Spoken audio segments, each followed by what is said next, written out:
বাংলাদেশ অন্তর্বর্তী সরকারের চুক্তিনামা তৈরি হতে যাচ্ছে। আমরা সরকারকে সাবধান করে দিয়ে বলবো, হুঁশিয়ার করে দিতে চাই, ওই আমেরিকার মানবাধিকার কমিশন, যারা সমকামীদের কমিশন, ট্রান্সজেন্ডার কমিশন, নাস্তিকদের কমিশন, সেকুলার কমিশন যেই দেশে গিয়েছে সেই দেশে অশান্তির আগুন জ্বলেছে। এই কমিশন, আমেরিকার কমিশন বাংলার জমিনে আসতে দেওয়া যাবে না, যাবে না, যাবে না। আমরা দিল্লির গোলামি ছেড়েছি, আমেরিকার গোলামির কাছে মাথা নত করতে রাজি না। আমার সাথে একমত করে দু হাত তুলে দেখান।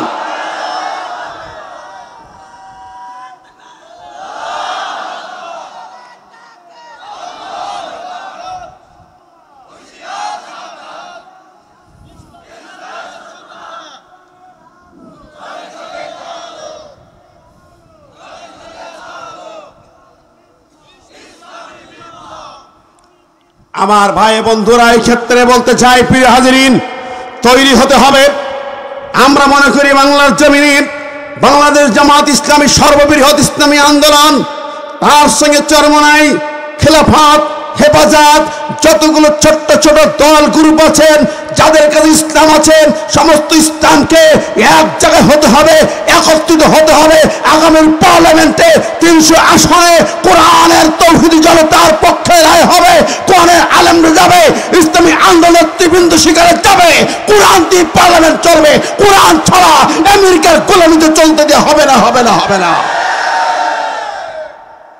আমার ভাই বন্ধুরা, আল্লাহ সুবহানাহু ওয়া তাআলা এখানে সেই কথাই বলেছেন যে যারা ফামান তাবিয়া হুদায়া ফালা খাউফুন আলাইহিম ওয়ালা হুম ইয়াহজানুন। কি আমার কথা কষ্ট পেলেন? ওই যে বাবাজি উঠেন না, একটু দয়া করে শেষ কথা শুনে যান, আয়াতটা শেষ কথা বুঝে যান। রন্ধ্রে রন্ধ্রে সৈনিক, রন্ধ্রে রন্ধ্রে কিন্তু আমাদের সমস্যা আছে না নাই? প্রতিটা সেক্টরে যান। এখন শিক্ষা কমিশনে 41 জনের ভিতরে 31 জন নাস্তিক।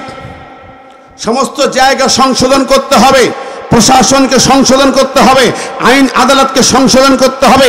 আজকে বিচার আচার হচ্ছে, যেইগুলো বিচার হোক না কেন, বাংলার জমিনে আমরা সোচ্চার থাকলে পরে কোরআন দিয়ে বিচার হবে।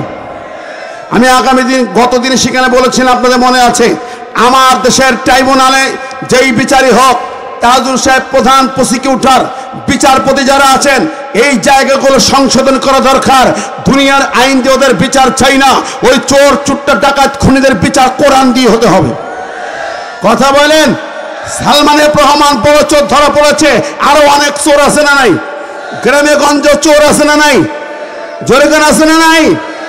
ওদের দলীয় ধ্বজাধারী দালাল, দালাল থানায় অফিসে দালালি করে, মানুষকে হয়রানি করে কোটি কোটি টাকা ইনকাম করেছে।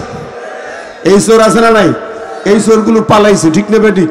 প্রশাসনের বড় বড় কর্মকর্তা চোরও পালাইছে। চোর যেগুলো ধরা পড়বে, এই চোরের বিচার কি দিয়ে হতে হবে? আমরা কি দিয়ে বিচার চাই? এই মিডিয়াগুলো সারা দেশকে দেখাও, আমরা বিচার চাই কোরআন দিয়ে, চোরের বিচার। টাকা পয়সা উদ্ধার হবে, যত টাকা চুরি করছে উদ্ধার তো হবেই, তার আগেই বিচারের শুরু হোক কোরআন দিয়া। ওই দরবের বাবার বিচারটা শুরু করেন, যে চোরগুলো ধর শুরু করেন, ওই চোরের হাত কাটা আইন জারি করা হোক।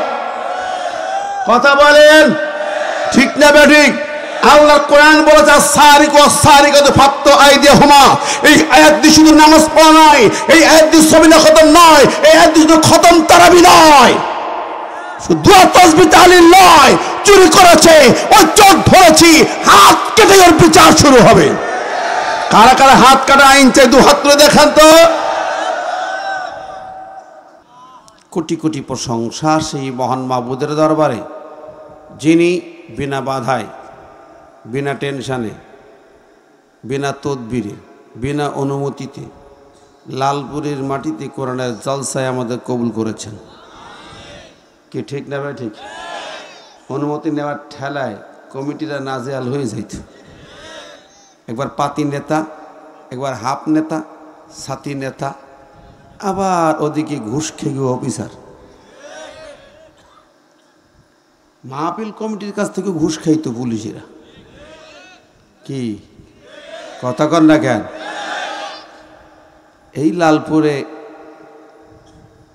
আশপাশ কোন গ্রামটা যেন মনে আসছে, নপাড়া না আম বাগানে প্রোগ্রাম সেরে যাওয়ার সময় আছেন না ওখানকার লোক? ও এই গ্রামে আছে, ওই গ্রামের লোক বেশি দেখছো আলামিন। যাওয়ার সময় রাস্তা থেকে আমাকে তো ওই ডাক্তার নবিউল ভাই বাঘার, আলমগীর ভাই বাঘা আজকে আসছে, বাঘার লোকজন আমারে তাড়াতাড়ি গাড়ির থেকে নামাইয়া, পুলিশ তো গ্রেপ্তার করে ফেলছে গাড়ি, আমার নামায়া মোটর সাইকেল করে নিয়ে গেল ওইদিকে। ড্রাইভারকে 2 থাপ্পড় দিয়া গাড়িটা নিয়ে চলে গেল লালপুর থানায়। গাড়ি ছোটাতে কত হাজার গেছিল?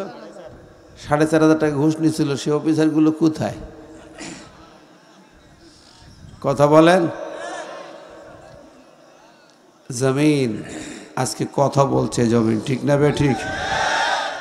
আমার প্রিয় ভাইরা, সময় এসেছে, আরও একটা সময়ের অপেক্ষায় আমরা আছি। সেদিন তোমরা যারা এদেশের দুর্নীতি সন্ত্রাসকে লালন করেছ, যা ইচ্ছা তাই করেছ, কোরআনের মাহফিলগুলোকে এভাবে হয়রানি করেও টাকা খাইছো, আর অন্যান্য তো খাইছই, তা তো শেষ নেই। প্রবাসীরা বাড়ি আসতে ভয় পাইতো, বাড়ি আসলে তার বাড়ি পুলিশ দিয়ে হাজির হতো, যা নিয়ে আসছো দাও, পুলিশরাকে চাঁদা দাও। আর তাদের কিছু দোসর ছিল, ওই যে বুবুজানের কর্মীরা, তারা সব ছিল কমিশন এজেন্ট, থানার দালাল, ঠিক না বে ঠিক? আল্লাহ তাদেরকে উচিত শিক্ষা, উচিত পুরস্কার দান করুক। খতামাল্লাহু আলা কুলুবিহিম, যাদের অন্তরে মোহর মারা, ওরা হেদায়েত পাবে না। আল্লাহ আল্লাহু লা ইয়াহদিল কওমাজ জালিমিন, আল্লাহ জালেমদেরকে হেদায়েত দেবেন না। কার কথা? তা আমি এই যে ওদের জন্য হেদায়েত কামনা করি না। আল্লাহই কিছু ওদের হেদায়েত দেবে না, এই জন্য তো পালাইছে। কতক্ষণ আল্লাহ বাকি মানুষ যারা জুলুম করে নাই, ওদের পক্ষে সাপোর্ট ছিল, জুলুম করে নাই, আল্লাহ তাদেরকে হেদায়েত দান করুক। আমরা এই মাহফিল আয়োজন করতে খুশি না বেজার? জবান করে আল্লাহ শুকর আদায় করে আলহামদুলিল্লাহ, আরো জোরে বলে আলহামদুলিল্লাহ। বিশ্বনবীর শানে তার রওজা মুবারকে দরুদ এবং সালাম পাঠাই, সবাই জবান খুলে বলে সাল্লাল্লাহু আলাইহি ওয়াসাল্লাম। শহীদানদের প্রতি মাগফিরাত কামনা করি, আল্লাহ পাক তাদেরকে জান্নাতের উচ্চ মাকাম দান করুক। সম্মানিত ভাইরা, রাত গভীর হয়েছে, প্রায় 11টা বাজে। তাফসির মাহফিলগুলো একটু মডেল করা উচিত। আমি আমার উপজেলাতে 3 দিন ব্যাপী তাফসির মাহফিল দিয়েছি, নেটে যারা দেখেছেন, 11টার ভিতরে শেষ করতাম সব প্রোগ্রাম, সমস্ত কিছু। জাতীয় পর্যায়ে একটা প্রোগ্রাম করেছি এই কয়েকদিন আগে, 24, 25, 26, 27 পর্যন্ত। তো আমি মনে করি তাফসিরের মাহফিলগুলোতে এরকম শেষ করা উচিত, 11টার সমাপনী হওয়া উচিত। আপনি এখন কোরআনের কথাগুলো শুনবেন, মন মগজে ভিতরে ঢোকাবেন, সেই মাথা কি আছে? সারাদিন কষ্ট ক্লান্ত হয়ে এখানে এসে দীর্ঘ সময় বসে আছেন, এখন আপনাদের মাথা টনটন শুরু হয়েছে। তাফসির বোঝার মতো মানসিকতা কি আছে? শোনার মতো মানসিকতা আছে? আছে? ওমর আল্লাহ, আপনার এলাকার বিপ্লবী মানুষ তো। আমার প্রিয় ভাইরা, তা আমি আপনাদের সামনে মহাগ্রন্থ আল কোরআন থেকে একটি আয়াত তেলাওয়াত করেছি, 2টি আয়াত তেলাওয়াত করেছি সূরাতুল বাকারা থেকে। কোন সূরা? সূরাতুল বাকারা থেকে 38, 39 2টি আয়াত তেলাওয়াত করেছি। আমি আপনাদের সামনে ইচ্ছা করেছি এই সূরা থেকে আজকে এই 2টি আয়াতের আলোকে কিছু কথা বলবো। যদি আপনাদের মন মানসিকতা ভালো থাকে, শোনার অবস্থা থাকে, তাহলে ইনশাআল্লাহ আমরা শুনবে আয়াত থেকে আমাদের মূল কথা। রাজি আছি তো? কোরআন কার কালাম? জবান খুলে বলি কার কালাম? তবে আগেই একটি কথা বলেছি, এবং আয়াতের অর্থের দিকে খেয়াল করুন, তাহলে আপনি বুঝতে পারবেন আমাদের করণীয়টা এখন কি, ঠিক না? আল্লাহ সুবহানাহু ওয়া তাআলা এই সূরা বাকারার কিছু ইতিহাস আছে। সূরাটার নাম বাকারা মানে কি বলুন তো? গাভী। আচ্ছা, গাভী নামে সূরা কেন? গাভী মানে কি গরু রচনা, দিকাও রচনা নাকি? কোরআনের সবচেয়ে বড় সূরা, ঠিক না? তো এটা দিকাও রচনা না, গাভী মানে রচনা না। সূরা ফিল মানে হাতি, হাতি রচনা না। নামল পিপিলিকা, পিপিলিকা কোনো রচনা না। নামকরণ তো আসলে মাঝখানে কোনো একটা শব্দ বা কোনো ঘটনাকে কেন্দ্র করে নামকরণ করা হয়, কিন্তু এর মূল বক্তব্যের সাথে নামের খুব বেশি তাৎপর্য থাকে না প্রত্যেকটা সূরায়। তবে এই সূরার ভিতরে গাভীর একটা কাহিনী আছে না নাই? কি কাহিনী জানেন? জানা আছে আপনাদের? ওয়াজে তো আসে না এগুলো খুব একটা, কিন্তু একটা ছোট্ট কাহিনী আছে। বনী ইসরাঈলদের জামানায়, হযরত মূসা আলাইহিস সালামের জামানার ঘটনা। কোনো এক কওমের এক ধনাঢ্য ব্যক্তি ছিল। সেই ব্যক্তির ছেলে সন্তান ছিল, মেয়ে ছিল। তার ভাতিজা তার ধন সম্পদ সব পাওয়ার আশা আকাঙ্ক্ষা পোষণ করে চাচাতো বোনকে বিয়ে করার চিন্তা লালন করে, কিন্তু চাচা রাজি না, দেবে না। এই আশঙ্কায় সর্বশেষ চিন্তা করে চিন্তা ভাবনা করলো চাচাকে দুনিয়া থেকে বিদায় না দিলে সব দখল করা যাবে না। খেয়াল করেন কিন্তু ভালো করে। ভাতিজা করলো কি? চাচাকে হত্যা করলো, খুন করলো। রাতের আধারে খুন করে ঠিক অপোজিট মহল্লার যারা চাচার প্রতিদ্বন্দ্বী ছিলেন, এদের প্রতিদ্বন্দ্বী গ্রুপ, বিরোধী দল, ওনারা সরকারি দল আর বিরোধী দল, সেই গ্রুপের নেতার বিশাল বাড়ির ফটক দরজার সামনে যে চাচার লাশ রেখে দিল। চাচার লাশ কোন জায়গায় রাখলো? বিরোধী দলের নেতার বাড়ির সামনে। এবার ভোর হতে না হতেই ভাতিজায় নিজেই এসে চাচার লাশ ধরে কান্নাকাটি শুরু করল। আরে আমার চাচাকে খুন করেছে গো, ওরা আমার চাচারে খুন করেছে। খুন করলো নিজে, দোষ চাপালো বিরোধী দলের ঘাড়ে। এরকম লোক কি সমাজে আছে নাকি? রক কাটতো ওরা, আর দোষকে চাল পাইতো সব শিবিরের ঘাড়ে। কি বলেন? ঠিক আছে না নাই? বহুত কাহিনী দেশের লোক চোখে দেখেছে, ঠিক না? আবার দেখেন কিভাবে দোষ চাপিয়েছে তারা। একের পর এক খুন, হত্যা, রাহাজানির কারবার ঘটিয়ে সব দোষগুলো ইসলামপন্থী টুপিওয়ালা দাড়িওয়ালাদের ঘাড়ে চাপিয়েছে। কথা বলেন? আলেমদের ঘাড়ে মিথ্যা মামলা ঢুকিয়ে ঢুকিয়ে জেলখানায় পড়েছে। একটি মজার কথা আমি যেটা না বলে পারি না, আগে একদিন বলতেছে এই চারঘাটের কিছু লোক খুব রাগ করলো, ওনার থেকে এক চাচা হইচই করলো, জনগণ ধাওয়া দিল, চাচা দৌড় মারল। নাকি ছিলেন না আপনারা কেউ কেউ? একটি কথা আমার বারবার মনে আসে, না বলে পারি না। কারণ কি? আমি চোখে যেগুলো দেখেছি, শহীদ আমিরে জামাত, আমরা তো কোরআন হাদিস পড়ি, হাদিসের কত রেওয়ায়েত পড়ি, সাহাবীদের জীবন পড়লাম, চোখে তো সাহাবী দেখি নাই। আজাদ ভাই আমার সাথে হয়তো বা দ্বিমত পোষণ করতে পারবেন না। আমরা সাহাবীদের চোখে দেখি নাই, সাহাবীদের আমল আখলাক দেখি নাই, কিতাবে পড়ি। কিন্তু বাংলাদেশে আমার চোখে দেখা সাহাবী চরিত্রের অনুসারী অনুপম মানুষ মহান শহীদ আল্লামা নিজামী সাহেব। তার চেহারা শুধু নন, আমি অনেক দিন অনেক সময় তার খেদমতের সময় কাটিয়েছি। এক সময় ঢাকা বিশ্ববিদ্যালয় 1994-95 সেশনে তাকে রক্তাক্ত করা হয়েছিল।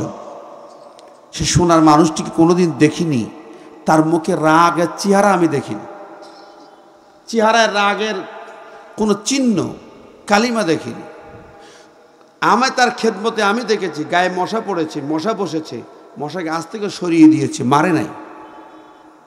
মাছি মশাকে যিনি মারতেন না, যে মানুষটি হেসে কথা ছাড়া রেগে কথা বলতেন না, যেই মানুষটি দীর্ঘ 5 বছর মন্ত্রণালয় চালিয়েছেন, পৃথিবীর কোনো গোয়েন্দা বিভাগ 1 টাকা দুর্নীতির চেহারা খুঁজে পায় নাই, সেই সোনার মানুষটি, সাহাবী চরিত্রের অনুপম আমলের মানুষটিকে এরা খুনি বানায়া ফাঁসির মঞ্চে ঝুলিয়েছিল। জোরে বলেন ঠিক না ঠিক? কারা করতে পারে? যারা খুনি, যারা সন্ত্রাসী, যারা হায়না, জন্তু, জানোয়ার, ডাইনি বড়ি, ওই হাসিনা শয়তান তাদেরকে ফাঁসির মঞ্চে ঝুলিয়েছে। কথা কোন ঠিক না ঠিক? আমার প্রিয় বন্ধুরা, এই জমিন কথা বলবে, খুনের বিচার হবেই, ঠিক কিনা? এ বিচার হবে কি হবে না? সত্য বেরিয়ে আসবে কি আসবে না? সেই বিচারপতি সিনহা বই লিখেছে, সমস্ত মিথ্যা প্রহসনে বিচারের গোমর ফাঁস করে দিয়েছে, ঠিক না? দেখেন এই সূরা বাকারা যে কাহিনীটা, যাদের ঘাড়ে খুনের দোষ চাপানো হলো, ওই লোকগুলা চিন্তিত হয়ে গেল কি করা যায়, আসলে তো আমরা খুন করিনি, কিন্তু উদ্ধার করব কিভাবে। ওরা চলে গেল হযরত মূসা আলাইহিস সালামের কাছে। জামানায় পয়গম্বর হযরতে মূসা আলাইহিস সালামের কাছে চলে যায়, ইয়া মূসা ইয়া নবী আল্লাহ, আমরা এই বিপদে পড়েছি, এখন আমাদের উদ্ধারের পথ কি? আমরা তো আসলে খুনি নই, প্রকৃত খুনি কে এইটা তুমি তো নবী, তোমাকে বের করে দিতে হবে। তুমি তো নবী, তুমি বের করে দাও নাকি? এখন আমি লম্বা ঘটনা যাব না, তাফসিরে মূল কথা যেতে হবে, সংক্ষিপ্ত কথা হলো মূসা আলাইহিস সালাম বলেছে, ঠিক আছে তোমরা যাও, একটা গাভী জবাই কর, জবাই করে ওই গাভীর গায়ের এক টুকরা গোস্ত নিয়ে মৃত মানুষের গায়ে লাগাও, সে জীবিত হয়ে তোমাদেরকে বলে দেবে কে হত্যা করেছে, কে খুন। মূসা আলাইহিস সালাম কথা বললে হলো জনগণ, ওরা বলতে যাচ্ছে, মূসা তুমি কি আমাদের সাথে ঠাট্টা করতেছো নাকি? তুমি নবী, আল্লাহর কাছ থেকে ওহীর মাধ্যমে জেনে আমাদেরকে বলে দাও, এখন বলতেছো এটা গাভী জবাই করো, তার গায়ের এক টুকরো গোস্ত নিয়ে গায়ে লাগাও, একে একটি কোনো কাজের কথা? মানুষ তো এরকমই হয়, কথা বল, সঠিক সত্য কথা এক চান্সে গ্রহণ করতে রাজি হয় না। রাজি হয়? যেরকম রাজি হয়। আজকের জমিন মুসলমানদের জমিন, 92 মুসলমানের জমিন। এই জমির শাহজালাল, শাহ মাকদুম, খানজান, শাহপরান, তারা কোরআন দিয়ে রাষ্ট্র চালে মানুষের সুখ শান্তি দিয়েছে। এখন আমরা বোঝাতে যাইয়া বুঝাইতেই পারি না। যতই বলি ভাই কোরআনকে পার্লামেন্টে নাও, সংসদে নাও, আইন আদালতে নাও, তো হুজুর রাজনীতি করো কেন? সব বুঝিয়ে পেঁয়াজ মারে, কতক্ষণ পেঁয়াজাল জাতি। তো নবী বলছে মেনে নে রে বাবা, ও মাথায় বুদ্ধি অন্যরকম। আচ্ছা বলে মূসা বললো তার মানে ঠিক আছে তোমরা যা বড় তাই করো। তো না আপনি রাগ করেন না। আচ্ছা বললেন তো, আচ্ছা গাভীটা কেমন হবে? এইবার মূসা আলাইহিস সালাম একরকম বলে, ওরা কয় আবার রং কেমন হবে, সেটা কেমন হবে? বললো সব শেষ দাঁড়াইলো এরকম গাভী হবে এমন রঙের, তাসুরুন নাজরিন, মানুষের চোখে দেখলেই যেন পছন্দ হয়ে যায়। তারপরে বললো সে তো চাষ কাজ করবে না, হাল চাষ করবে না, কাজ করবে না, বাচ্চা দেবে না, একেবারে না দুষ্টু সুন্দর গাভী। অনেক বর্ণনা, আমি লম্বা কথা যাচ্ছি না।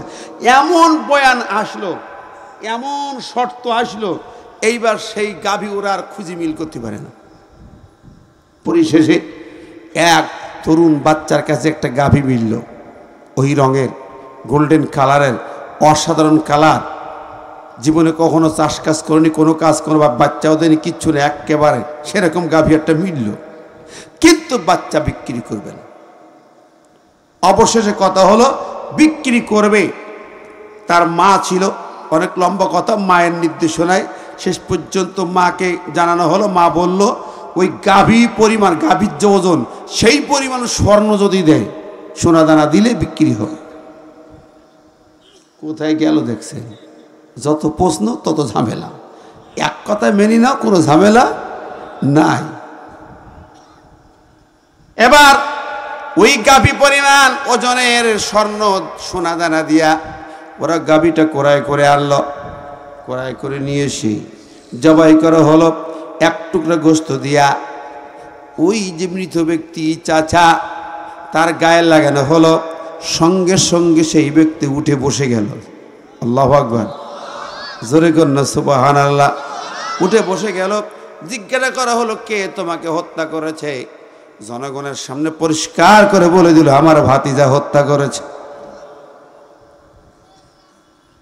আমার ভাই ও বন্ধুরা, এখন পরিশেষে তো গোমর ফাঁস হইল, ঠিক নেবে ঠিকই। ভাতিজায় অ্যারেস্ট হলো। খুনি আসামি যারা খুনের দায় চাপানো হয়েছিল তারা বেঁচে গেল, ঠিক না? আজকে এই দেশে যে পরিমাণ ওরা একটার পর একটা খুন করেছে এবং খুনের দায়ভার চাপাতে চেয়েছিল, ঠিক না? 1 আগস্ট বলল এই যত বাচ্চা খুন খারাপি করছে সব জামাত শিবির, ওটা নিষিদ্ধ করা হলো। ইনু ইন্দুর মার্কা লোকজন নিয়া ইনু মিনু কিনু এদের নিয়ে মিটিং করে নিষিদ্ধ করলো। কতক্ষণ নিষিদ্ধ করার পরে 1 তারিখে নিষিদ্ধ করলে 5 তারিখে ওরা নিষিদ্ধ হয়ে গেল। কথা বলেন ঠিক না বেঠিক? 1 তারিখে নিষিদ্ধ করেছে, আজকে তোমার ছাত্রলীগ নিষিদ্ধ, ঠিক না বেঠিক? সময়ের অপেক্ষা। ওই খুনি শুধু ছাত্রলীগ নিষিদ্ধ হবে না, এই জমিনে মহল্লায় মহল্লায় জনগণকে দুর্গ করে তুলতে হবে। ওদের অপরাজনীতি, খুনিদের রাজনীতি বাংলাদেশের জমিনে আর চলতে দেওয়া হবে না, হবে না, হবে না। রাজি আছেন কারা? 2 হাত তুলে দেখান তো দেখি।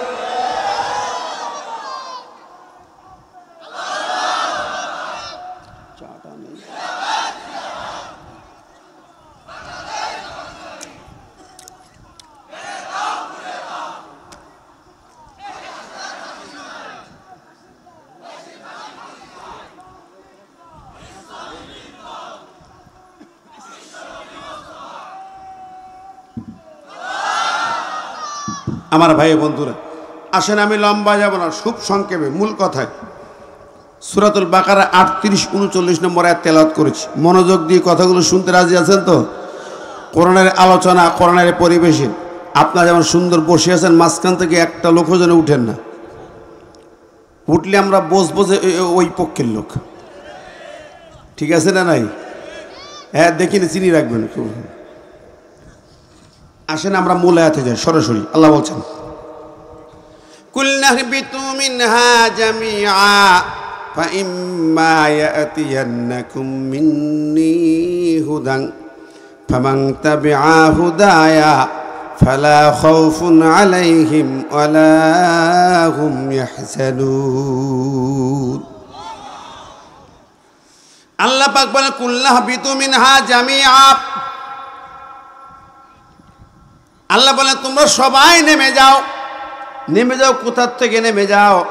আল্লাহ পাক যখন তিনি জান্নাতের ভিতরে আদমকে তৈরি করলেন, আদমকে তৈরি করলেন আর অর্ডার করলেন, সমস্ত ফেরেশতা মণ্ডলীকে অর্ডার করলেন, শোনো, ওই যে কুলনা লিল মালাইকাতি ইসজুদু লি আদামা ফাসাজাদু ইল্লা ইবলিস। আল্লাহ বলে আমি সমস্ত ফেরেশতাদেরকে বললাম উসজুদু লি আদম, আদমকে সিজদা দাও। সবাই সিজদা দিল, শুধু ইবলিস সিজদা দিল না। ইবলিস সিজদা অস্বীকার করলো, সিজদা দিল না। আল্লাহ পাক বললেন আবা ওয়াস্তাকবারা ওয়া কানা মিনাল কাফিরিন। সে অস্বীকার করলো, গর্ব অহংকার করলো, সে কাফেরদের দলভুক্ত হয়ে গেল।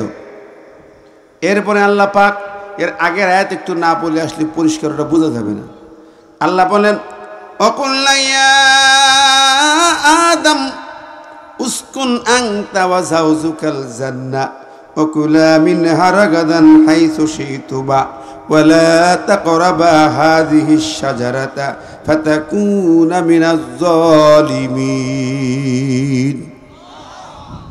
আল্লাহ বলেন আমি আদমকে, আদম রে, উসকুন আনতা ওয়া যাওজুকাল জান্নাহ, আদম তুমি আর তোমার বিবি জান্নাতে থাকো, বসবাস করো। আল্লাহ আদেশ করে বসবাস করে। এখানে সেখানে কি করবে? খাবে দাবে কেউ কুলা মিনহা রাগাদান হাইসু শিতুমা, যা দেখো গাছগাছালি ফল ফলালি দেখো তার থেকে খাও। ওয়ালা তাকরাবা হাযি শাজারাতা, একটা গাছকে ইন্ডিকেট করে বললেন এই গাছটার নিকটবর্তী হয়েও না। কুলা আমরে হাজের সিগা, তাসনিয়া মুজাক্কার আমরে হাজের মারুক, কুলা খাও, এটা আল্লাহর অর্ডার। আর একটা ওয়ালা তাকরাবা নিষেধ করলেন, লা তাকরাবা নিকটবর্তী হয়েও না, একটা আদেশ আর একটা নিষেধ জান্নাতে আল্লাহ করলেন। একটা আদেশ করলেন মানে এটা ফরজ, আমল করো। নিষেধ করলেন তার থেকে তুমি দূরে থাকো, বর্জন করো। আদম আর হাওয়া সেখানে থাকলেন, কিন্তু ওই যে শয়তান সে চেষ্টা করেছেন ওদেরকে বুঝায়া বুঝায়া যেই গাছের ফল খাইতে নিষেধ করা হলো তার নিকটবর্তী করে গেল। কেঁদে কেঁদে বলতে লাগলো, সূরা আরাফের মধ্যে অনেক লম্বা বর্ণনা, ও আদম হাওয়া, আমার আফসোস হয় তোমাদেরকে কেন নিষেধ করা হয়েছে তোমরা কি জানো? তোমরা জানো না এই গাছের ফল খাইলে তোমরা চিরস্থায়ী জান্নাতি হয়ে যাবে। এই জন্য তোমাদেরকে এই জান্নাতে আল্লাহ রাখবেন না। এই কারণে নিষেধ করা হয়েছে। একটু খাইয়া দেখো, সারা জিন্দগি এই জান্নাতের নাজ নিয়ামত ভোগ করবে। এইভাবে কেঁদে কেঁদে ওয়াইন্নী লাকুম নাসিহুম মুবিন, আমি তোমাদের কল্যাণকামী বন্ধু। কেঁদে কেঁদে বোঝায়া বোঝায়া ফলের দিকে নিয়ে গেল, ভক্ষণ করলো। আল্লাহ সুবহানাহু ওয়া তাআলা আল্লাহর হুকুম লঙ্ঘন করার কারণে আদেশটা ঠিকমতো পালন করলো, যেটা হালাল, কিন্তু যেটা হারাম নিষেধাজ্ঞা জারি ছিল সেই হারামটা ভুল করে ফেললো। আমাদের জীবনে কিন্তু দুই রকম অর্ডার আল্লাহর আছে না নাই? এটা আমর আরটা নেহি, ঠিক না ঠিক? আদেশ আরটা নিষেধ। আদেশ আমি মানলাম, নামাজ আমি পড়লাম, রোজা রাখলাম, হজ করলাম, যাকাত দিলাম। নিষেধ যেগুলো করা, সুদ ঘুষ মদ গাঁজা হারাম, হারামের নিকটবর্তী হব, এটা হবে না। এখন আল্লাহ পাকের অর্ডার হলো, এবার আদম রে, আমারে আমার হুকুম লঙ্ঘন করলে জান্নাতে থাকা যায় না। এই জন্য অর্ডার হচ্ছে কুল্লাহবিতু মিনহা জামিআ। আল্লাহ বলে, আমি বললাম ইহবিতু, জমা সিগা, সিগায় জমা, ইহবিতু তোমরা সবাই নেমে যাও। আবার বলেন জামিয়া, সবাই নেমে যাও। জমা মানে 3 বা 3-এর অধিক হলে জমা হয় নাকি? বহু বচন হয়। আল্লাহ কেন বহু বচন শব্দ ব্যবহার করলেন? ইবলিস কান্দে, আল্লাহ রে, তোমার হুকুম অমান্য করা 2 জন, আদম আর হাওয়া, তুমি তাসনিয়া সিগা ব্যবহার করে 2 জনকে বের করে দাও এখান থেকে। জমা বললে কেন? বহু বচন ব্যবহার করলে কেন? ওর তো গায়ে চুল কাচ্ছে। ও মালিক, বের করে দিবা 2 জনকে, যেই 2 জন তোমার এখন হুকুম অমান্য করেছে তাদের 2 জন বের করে দাও। কিন্তু তুমি বহু বচন শব্দ ব্যবহার করে আবার জামিয়া বললে কেন? এই জামিয়া সবাই মানে কারা কারা? কাদেরকে বের করে দিতে চাও এখান থেকে? শুধু আদম হাওয়া 2 জন বললে, একরকম সবাই বললে কেন? জামার সিগা ব্যবহার করলে কেন? আল্লাহ জানাই, ইবলিস রে, তুই তো আগেই লঙ্ঘন করেছিস একটা আদেশ, এরপরে তোরে থাকতে দিছিলাম, লঙ্ঘন করলি। এবার তুই তওবা তিল্লা করে ভালো হয়ে যাওয়ার সুযোগ দিছিলাম, ভালো তো হইস নাই। একটাবার চান্স দিলাম, কিন্তু ভালো হতে পারিস নাই। বরং তুই চক্রান্ত করি আমার বান্দাদেরকে নাফরমানের পথে নিয়ে গেছিস। কথা কন, জোরে বলেন, ঠিক না ঠিক? কথা কন, ঠিক না ঠিক? তুই শুধু আল্লাহর আইন লঙ্ঘন করেছিলি, এরপরে তুই চান্স, একটা সুযোগ পেয়েছিলি থাকার জান্নাতে, সেখানে থেকে আমার গোলামদেরকে বিপদগামী করলি, ওদেরকে বঞ্চিত করে পথভ্রষ্ট করে জান্নাত থেকে নিয়ে যেতে চাস খারাপ রাস্তায়, আমার হুকুম লঙ্ঘন করাতে চাস। এই জন্য তুই বড় চক্রান্তকারী। আগতে একটা অপরাধ করেছিস, আবার চক্রান্তের অপরাধী। সেই জন্য ওরা 2 জন শুধু যাবে না, ওদের সাথে তোকেও যাইতে হবে। তোর জায়গা হবে না, চক্রান্ত করেছিস, তোর এই জায়গায় জায়গা হবে না। ইবলিস তখন, ইবলিসের জীবন ইতিহাস বলে 4 বার সে হাওয়া করে কেঁদেছিল। তার মধ্যে এই একটা বার এত চিৎকার করে হাওয়া করে কেঁদে উঠল, আল্লাহ এই জান্নাত থেকে চলে যেতে হবে। হাওয়া করে কাঁদতে লাগলো, চিৎকার করে কাঁদতে লাগলো, ইবলিস আমাকে বের করে দিলা। আরে আমি তো একটু ওদের পিছনে ওদের বোঝাইছিলাম, একটু চক্রান্ত নাই করছি। আল্লাহকে তোর জায়গা হবে না এখানে। কথা কন, জোরে কন। আজকে বুবু ওই পারে যাইয়া কাঁদতেছে, ঠিক নেবে ঠিক? কথা কন লেখেন, জোরে কন। আল্লাহকে তোরে তো সুযোগ দিছিলাম, ক্ষমতা দিছিলাম, কিন্তু ক্ষমতার অপব্যবহার করে যা ইচ্ছা তাই করলি। চুরি, ডাকাতি, ছিনতাই, হাইজাক যা নেই এমন কোন অপরাধ নেই করিস নাই।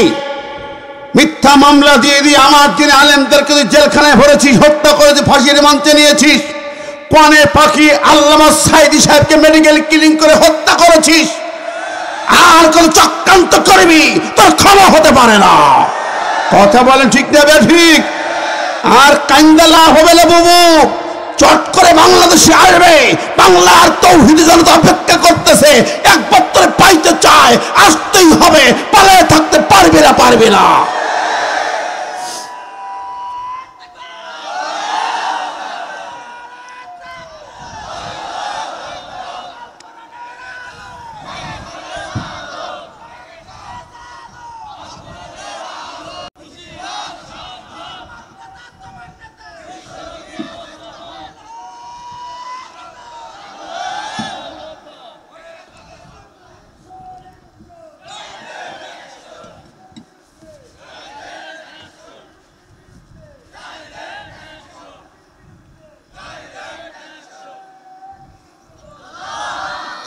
আমার ভাই বন্ধুরা, প্রিয় হাজিরিন, কোরআনুল কারীমের এই আয়াতের আলোকে আমরা বুঝে নিতে হবে চক্রান্ত শয়তান তো মিনাল জিন্নাতি ওয়ান নাস, ঠিক না বেঠিক?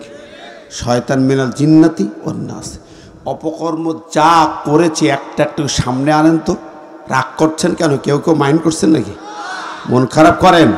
পরিষ্কার কথাগুলো সামনে এখন আসবে, ঠিক না বেঠিক? কোরআনের মাহফিলগুলো ওরা বাধা দিয়েছে, দেয় নাই? জোরে গান দেয় নাই?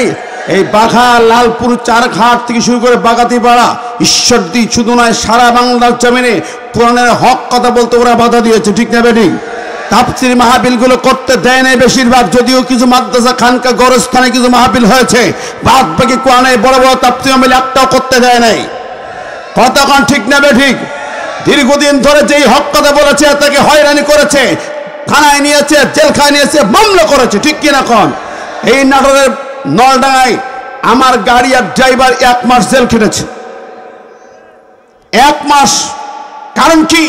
কোরআনের মাহফিলে এসেছি, হক কথা বলেছি, আমাদেরকে হামলা মামলা করে করে জেল খাটিয়েছ। কোন কারণে? কোরআন তোমাদের কলিজায় সহ্য হয়নি। কথা বলেন, জোরে বলেন, ঠিক না বেঠিক?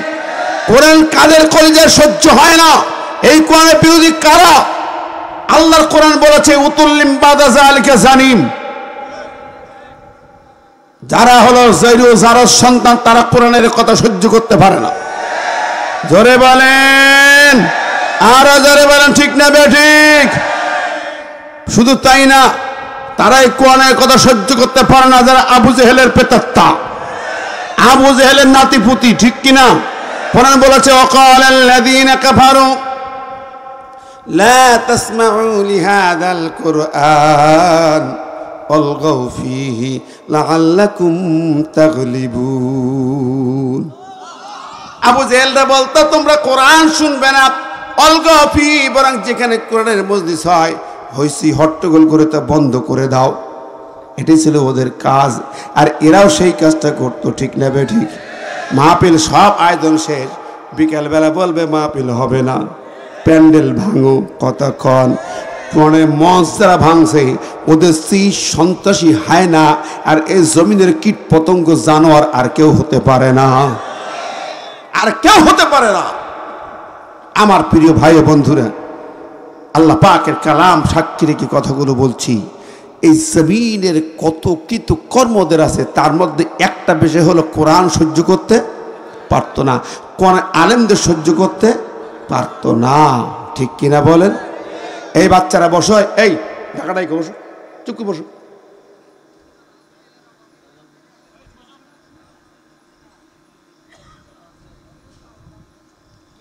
কি আপনারা কি রাত কষ্ট হচ্ছে আপনাদের? মন খারাপ করছেন? শোনেন, মনোযোগ দিয়ে কথাগুলো শুনতে একটু ডিস্টার্ব করেন না প্লিজ। আমরা যে আয়াতের আলোচনা, এই আয়াতের প্রথম কথা হলো আল্লাহ পাক বেরকুল ইহবিতু মিনহা জামিয়া, আমি এই কথাগুলো বলছিলাম। এবার আল্লাহ বললেন ফাইম্মা ইয়াতিয়ান্নাকুম মিন্নি হুদান ফামান তাবিয়া হুদায়া। আল্লাহ পাক বলছেন তোমাদের কাছে আমার পক্ষ থেকে হিদায়াত নির্দেশিকা যাবে, পথ নির্দেশিকা যাবে, হিদায়াতের বাণী যাবে। কোরআন পাঠিয়ে আল্লাহ কি বললেন? আলিফ লাম মিম যালিকাল কিতাব লা রাইবা ফি হুদাল লিল মুত্তাকিন। কোরআন হলো হিদায়াত নামা, ঠিক না বেঠিক? অন্য আয়াতে আল্লাহ বলেন শাহরু রমাদান আল্লাযী উনজিলা ফীহিল কুরআন হুদাল লিন্নাস ওয়া বায়্যিনাতিম মিনাল হুদা ওয়াল ফুরকান। কোরআনকে আল্লাহ সেই হিদায়াত নামা বললেন। যুগে যুগে আল্লাহ পাক সকল নবী রাসূলদের কাছে আসমানি কিতাব পাঠিয়েছেন, সমাপনী কিতাব, तमाम আসমানি গ্রন্থের মূল জিষ্ট সারমর্ম সারাংশ কিতাব হলো আল কোরআন। আল্লাহ দিলেন হুদাল লিন্নাস, মানব জাতির জন্য হিদায়াত নামা। জান্নাতে আল্লাহ আদম হাওয়ার কান্নাকাটিতে আল্লাহ বলে আদম রে যা যা, টেনশন করিস না, আমার পক্ষ থেকে হিদায়াত নামা যাবে। সেই হিদায়াত নামার দুটি ধারা যাবে, একটা পজিটিভ একটা নেগেটিভ, একটা হালাল একটা হারাম, একটা আদেশ একটা নেহি। দুটি কথা যাবে, যে আমার হুকুমগুলো সঠিক মতো পালন করবে আর যা নিষেধ করবে হারাম কাজ থেকে বর্জন করবে, আমি আল্লাহ তাদের জন্য আবার জান্নাতের মেহমান বানিয়ে নেব। সেই হিদায়াত নামা হলো কোরআন।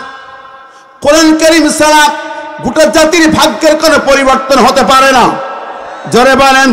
স্বাধীনতার পরে 54 বছরে গেছে বাংলার জমিন। 54 বছরে কত সরকার আসলো, কত সরকার গেল, 16 বছরে ফেরাউন সরকার বিদায় নিল। এ পর্যন্ত কি পেলাম?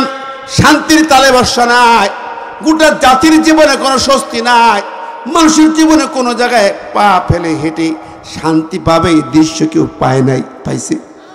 বাবার আইন, দাদার আইন, বুবুর আইন, যা আইন দেখছেন, কোন আইন দিয়ে মানুষের শান্তি হয়? হয়েছে নাকি ভাই? কারো কোনো তৈরি আইন দিয়ে শান্তি হতে পারে না। আল্লাহ বলছেন আলালাউল খলক ওয়াল আমরু, সৃষ্টি যার আইন হবে, সৃষ্টি যার আইন হবে, ইনিল হুকমু ইল্লা লিল্লাহ, জমিন যার, হুকুমত হবে তার। কথা কোন ঠিক নেবে? ঠিক।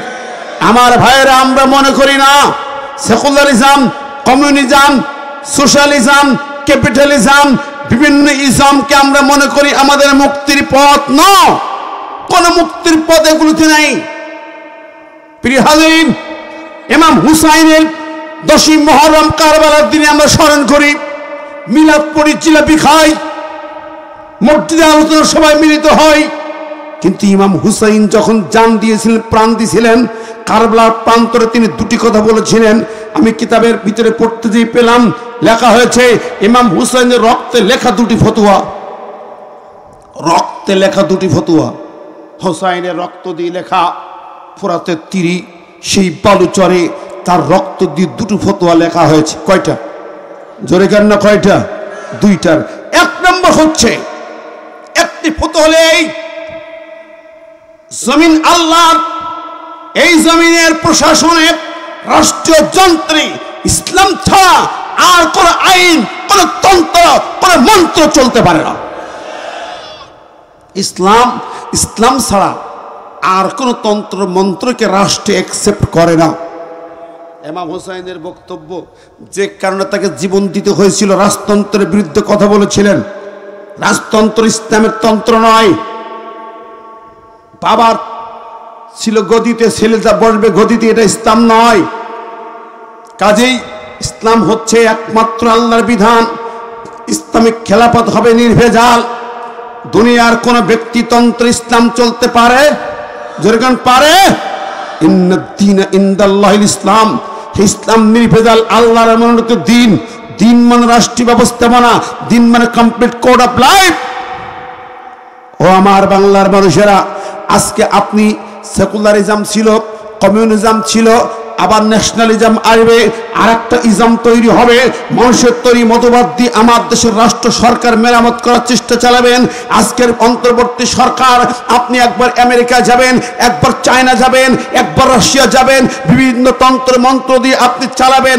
ঠিক বন্ধুরা আমার, এতে কোনোদিন স্বস্তি শান্তি আসতে পারে না, কখনো নয়, কোশ্চেন কেন নয়, লিখে রাখেন, হতে পারে না।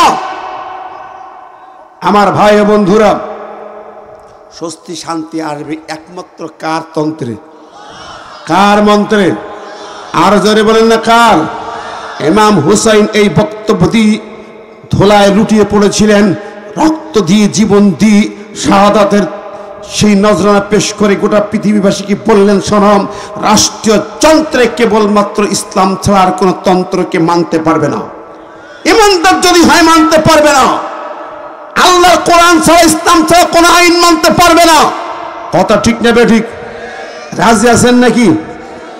আমার বন্ধুরা, আজকে যে কথা বলছি, এখন শুরু হবে আমাদের সেই কাজ। আসল কাজ শুরু করতে হবে। একটি স্বৈরাচারে পতন হয়েছে মাত্র, ভুলে গেলে চলবে না। আমি লালপুরবাসী, আপনার সামনে আগামীতে আসতে পারবো কিনা জানি না, বলে যাই। মিশরের দৃশ্য কথা আজাদ ভাই স্মরণ করেন। মিশরে হোসনি মোবারক স্বৈরাচারে পতন হলো, গণতান্ত্রিক নির্বাচনে 51% ভোট পেয়ে শহীদ হাফেজ মুরসির দল ক্ষমতায় বসে ইসলামী আন্দোলন 1 বছরও টিকতে পারে নাই। কেন পারে নাই? আমেরিকা রক্তচক্ষু শিকারে পড়েছে, ইসলামের শরিয়া আইন যেই পাশ করেছে, গণতান্ত্রিকভাবে নির্বাচিত সরকারকে ওই সেনাবাহিনী লেলিয়ে দিয়ে পদত্যাগ শুধু নয়, ক্ষমতা কেড়ে নিয়ে জেলখানে ভরেছে। হাফেজ মুরসিকে জেলখানা থেকে হত্যা করা হয়েছে। কথা বলেন ঠিক না বেঠিক? সেই আমেরিকা কিন্তু বসে নেই। আমরা রক্ষা করতে পারি, এজন্য আনন্দে গদগদ হলে হবে না। বিজয় আসে নাই, স্বৈরাচার মাত্র সরে গেছে, পতন হয়েছে। আসল বিজয় আসবে সেই দিন, যেই দিন আল কোরআনকে আমরা পার্লামেন্টে নিতে পারবো। কথা বলেন, আসল বিজয় সেই দিন যেই দিন কোরআন দিয়ে আমার দেশের আদালত চলবে, সুপ্রিম কোর্ট চলবে, ট্রাইব্যুনাল চলবে, জাজ কোর্ট চলবে, হাইকোর্ট চলবে, বঙ্গভবন চলবে, পার্লামেন্ট চলবে, অফিস চলবে, ইউনিয়ন পরিষদ চলবে, উপজেলা পরিষদ চলবে, সব বিচার চলবে যেদিন কোরআন দিয়া, সেই দিন হবে বিজয়।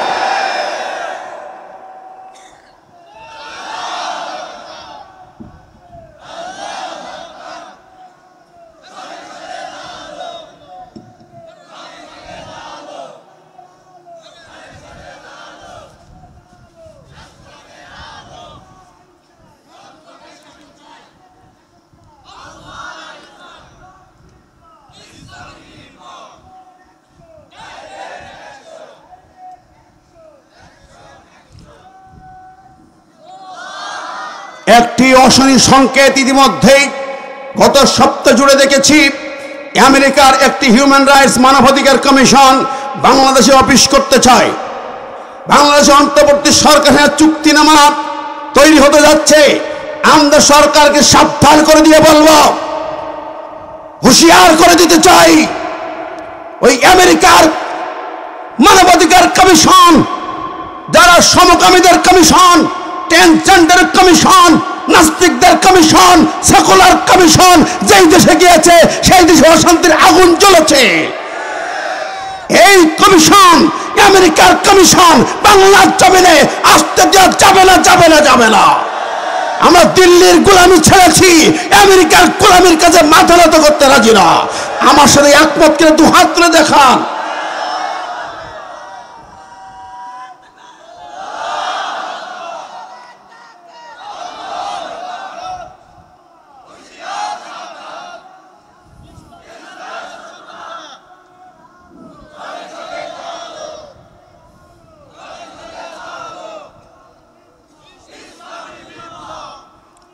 আমার ভাই বন্ধুরা, এই ক্ষেত্রে বলতে চাই, প্রিয় হাজিরিন, তৈরি হতে হবে।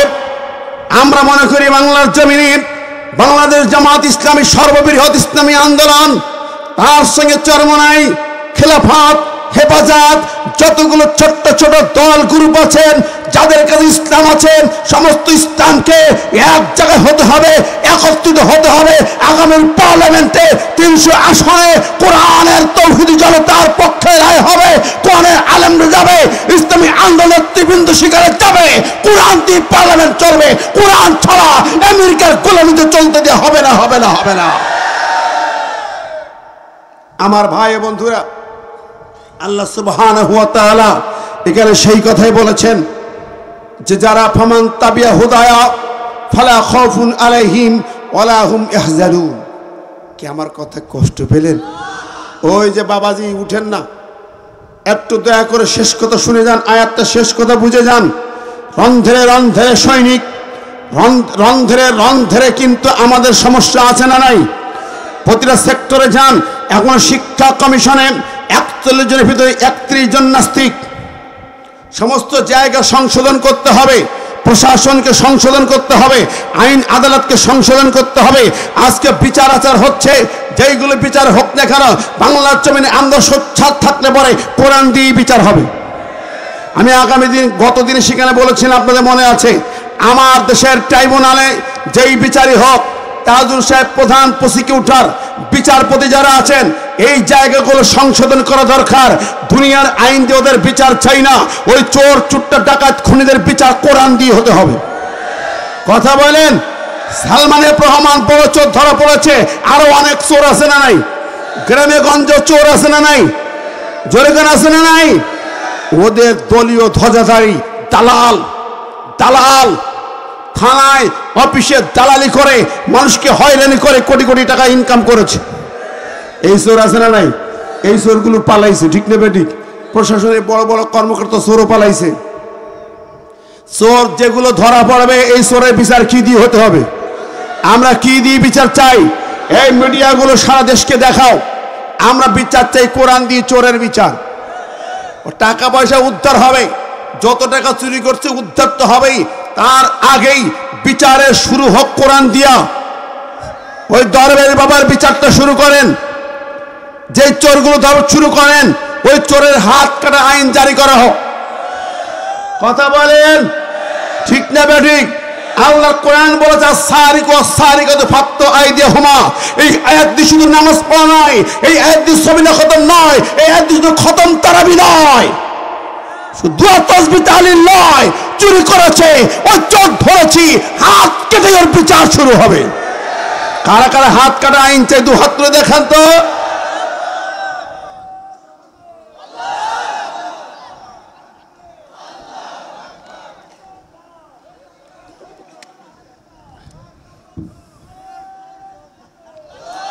কি আপনারা ক্লান্ত হয়ে গেছেন নাকি? স্লোগানে জোর নেই রে। কি এরকম কে? আজাদ ভাই এই জমিন, লালপুরের জমিন লালে লাল হয়েছে, রক্তে রঞ্জিত হয়েছে, ঠিক না বেঠিক? এই লালপুরের মাটিতে আওয়াজ তুলতে হবে জোরালো কণ্ঠে, এরকম মরা কণ্ঠে নাই। আমার ভাইয়েরা, এই আওয়াজ শুধু এই মাহফিলে নয়, প্রত্যেকটি ঘরে ঘরে আওয়াজ তুলতে হবে, মহল্লে বলে আওয়াজ তুলতে হবে। আগামীর জমিন হবে কোরআনের জমিন, আগামীর বাংলাদেশ হবে কোরআনের বাংলাদেশ, আগামীর বাংলাদেশ পার্লামেন্ট হবে কোরআনের পার্লামেন্ট।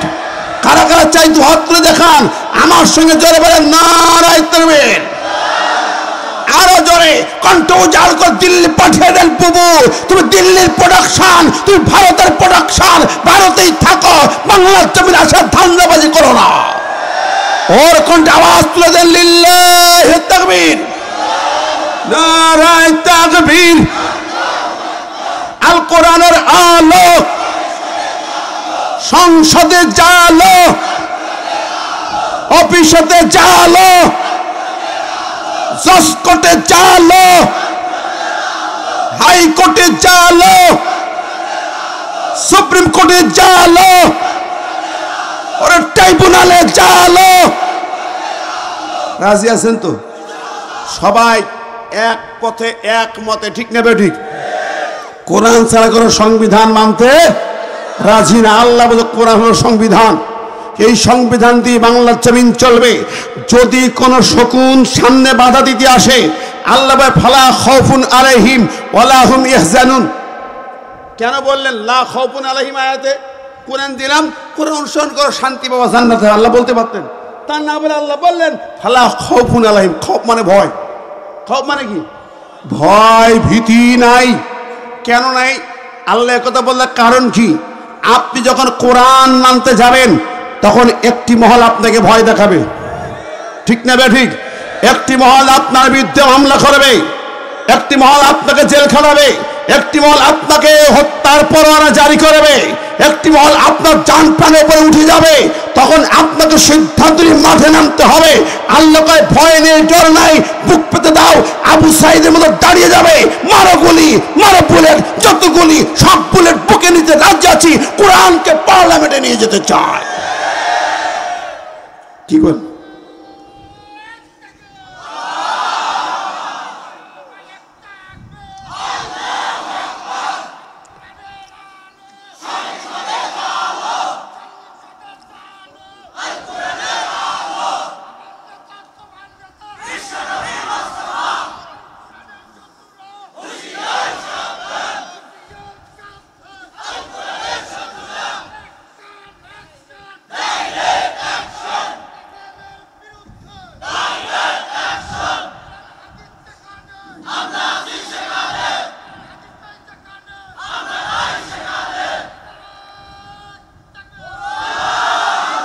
এই ডাক্তার নবীল ভাইয়ের কণ্ঠ না আসলে স্লোগান জুত হয়। আল্লাহ তাকে মেরে ফেলে দিছিল, ঠিক না বেঠিক? ওই দা জীবন্ত শহীদ ডাক্তার নবীউল ইসলাম, জোরে গান ঠিক না বেঠিক? এই জমিনে সোনার মানুষগুলোকে তাকবীর দিয়েছে, স্লোগান দিয়েছে, কোরআনের রস কায়েমের জন্য যখন পত্রিকার আওয়াজ তুলেছে, ওই হায়নার দল তাদের উপর অত্যাচার করে মেরে মেরে ফেলেছে, হত্যা করতে চেয়েছিল, ঠিক না ঠিক? কিন্তু আমাদের কণ্ঠ ওরা কেড়ে নিতে পারে নাই। পেরেছে কি? যেরকম পেরেছে। আমি মাঝে মাঝে একটা জেলখানায় বসেও বলতাম, আমাদের কণ্ঠকে বন্ধ করতে পারে নাই। আমার মাহফিল বন্ধ করেছে, কণ্ঠ বন্ধ হয় নাই। জোরে বলেন। চাকরি ছেড়ে দিয়েছি কিন্তু কণ্ঠ বন্ধ হয় নাই। জেল খেটেছি, বন্ধ করতে পারেনি। ইমামতি ছেড়েছি, এলাকা ছেড়েছি, কিন্তু কোরআনের পথে হক পথে চলতে বাধা দিয়ে বন্ধ করতে পারে, পথ রোধ করতে পারে নাই। ঠিক না ঠিক? এই দেশে দেখেন না, ওরা মনে করেছিল বোধহয় এই দল শেষ, 16 বছর নিঃশেষ করে দিয়েছে, কিন্তু না, আরো ডবল হয়েছে। ঠিক না ঠিক? আমাদের কথাগুলো এমনি করেও বহুদিন মুছে দিতে ওরা কেউ পারিনি। এই গান আমি শুনেছি না আগেও। আমাদের কথাগুলো এমনি করেও বহুদিন মুছে দিতে ওরা কেউ পারিনি। সত্যের কথা মোরা বলেই যাব, বাধার পাহাড় যত মাড়িয়ে। রাজি আছেন না নাই? মিছিলে মিছিলে প্রতিবাদ প্রতিরোধ চালিয়ে যাবই সংগ্রাম। মানি না মানব না কোনো দিন স্বৈরাচারীর বিচার। এই তো সেদিন কলিজার খুনে রঞ্জিত হলো কাফেলা। আমাদের কথাগুলো এমনি করেও বহুদিন মুছে দিতে ওরা কেউ পারিনি। ঠিক না ঠিক? পারবেও না কোনোদিন। জোরে খান, আরো জোরে খান। কারণ কোরআনের আন্দোলন আমাদের নয়, ব্যক্তির নয়, সাধারণ দলের নয়। কোরআনে কার দল? আর কার দল? ইসলামী আন্দোলন কার দল? ইউরিদুনা লিইউতফিউ নূরাল্লাহি বিআফওয়াহিহিম আল্লাহু মুতিম্মু নূরিহি ওয়ালাউ কারিহাল কাফিরুন। ওরা মুখের ফুৎকারে দিয়া সব শক্তি উজাড় করে দিয়া ইসলামের বাতি, ইসলামী আন্দোলনের আওয়াজকে বন্ধ করতে চেয়েছিল, বরং তারা নিজেরাই বন্ধ হয়ে গেছে। আল্লাহর দিন এখন বিজয়ের দ্বার প্রান্তে। জোরে বলেন সুবহানাল্লাহ। ঠিক নেবে ঠিক? আমি বলতেছিলাম আল্লাহ পাক কেন বললেন আয়াতে ফামান তাবিয়া হুদায়া বলার পরে ফালা খাউফুন আলাইহিম ওয়ালা হুম ইয়াহজানুন কেন বললেন? কোন কারণে বললেন? কারণটা কি তাফসীর বুঝতে হবে। কোরআন মানলেই বাধা আসে, কোরআন মানতে চাইলেই বাধা আসে। কোরআনে আইনের কথা বলবেন, বাধা আসি। আমি গত বছর ওই দিনের বেলা নবীল ভাইয়ের বাড়ির পাশের মাহফিলে বলছিলাম, মনে আছে কিনা? আপনি আকিমুস সালাত ওয়াজ করেন, নামাজ কায়েম করো ওয়াজ করেন। আকিমুস সালাত কার কথা? আকিমুস সালাত বলবেন, কেউ রাগ করবে না। আকিমুদ্দিন বলবেন, কলিজা জ্বলিয়ে যায়। ঠিক না বেঠিক? নামাজ কায়েম করো, কেউ মন খারাপ পায় না, কষ্ট পায় না। দিন কায়েম করো বললেই কলিজা জ্বলে যায়। ঠিক না বেঠিক?